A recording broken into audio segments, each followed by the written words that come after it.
Angin ahmar ataupun stroke ni memang commonly berlaku, especially dekat elderly. Tapi orang muda pun boleh kena juga stroke jika dia ada faktor-faktor risiko lah, macam dia ada obesity, dia ada darah tinggi yang tidak dikontrol dan sebagainya. Kita perlu tahu yang stroke ni ada dua jenis. First, ischemic stroke ataupun stroke yang disebabkan oleh penyempitan salur darah kepada otak yang menyebabkan otak tidak mendapatkan oksigen yang cukup lah untuk berfungsi. Yang kedua, kita ada hemorrhagic stroke, iaitu stroke disebabkan oleh perpecahan salur darah pada otak yang menyebabkan ada bleeding dalam otak tu, so dia akan compress area dekat otak tu disebabkan pengumpulan darah ada dekat situ. Apa yang penting untuk orang awam tahu tentang stroke ni adalah apakah tanda-tanda awal stroke. Menurut pakar neurologi di Jabatan Perubatan dekat HUSM, about 60 to 70% orang dia tak tahu pun yang dia ada stroke disebabkan dia tak tahu tanda-tanda awal stroke tu. Disebabkan dia orang tak tahu yang dia orang sebenarnya telah diserang dengan angin ahmar. Dia orang akan datang di hospital lambat. Perawatan untuk orang-orang yang datang lambat ke hospital ni lebih sukar lah berbanding dengan orang-orang yang datang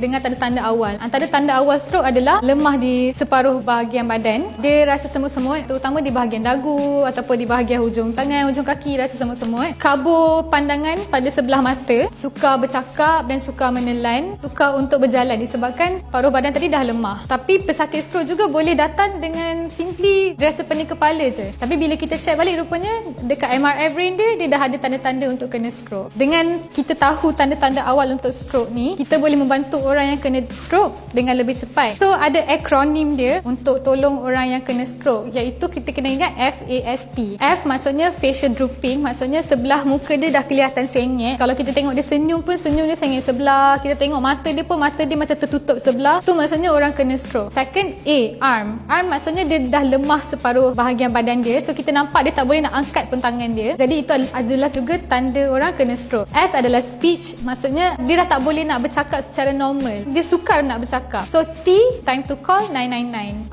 Segeralah dapatkan bantuan untuk orang yang nampak ada tanda-tanda stroke tu. Okey, ubat ataupun rawatan supaya tidak mendapat stroke ataupun cegah daripada dapat stroke ni lah. Let's say kalau dia ada darah tinggi, dia kena comply lah dekat ubat darah tinggi dia. Kalau dia ada kencing manis, dia kena kawal lah dia punya pengambilan gula, paras gula dalam darah dia untuk mengelakkan dia punya salur darah tu tersumbat dan seterusnya mengakibatkan embolus tu boleh travel to dia punya brain and will cause stroke if the area is ischemic. Ataupun kalau ada penyempitan dan blockage dekat salur darah dekat otak tu, boleh kena stroke. Lepas orang dah dapat stroke, kalau memang dia punya anggota badan tu dah affected, kita dah tak boleh nak reverse balik. Cuma apa yang kita boleh buat adalah kita boleh maintain keadaan dia seperti mana yang dia berada sekarang, dan juga kita boleh memulakan rawatan untuk mengelakkan dia daripada kena stroke untuk kali yang seterusnya. Okey, ada mitos yang mengatakan kalau orang kena stroke ataupun orang tu lemas separuh badan, kita kena tanam dia dalam pasir pantai untuk undo balik benda tu. Maksudnya macam reverse balik lah stroke tu. Okey, itu sebenarnya memang mitos mata-mata, sebab stroke ni adalah masalah di bahagian otak, bukannya di bahagian limbs ataupun bahagian anggota badan tu sendiri. So disebabkan ada penyempitan ataupun pendarahan dalam otak tu yang menyebabkan anggota badan affected sekali.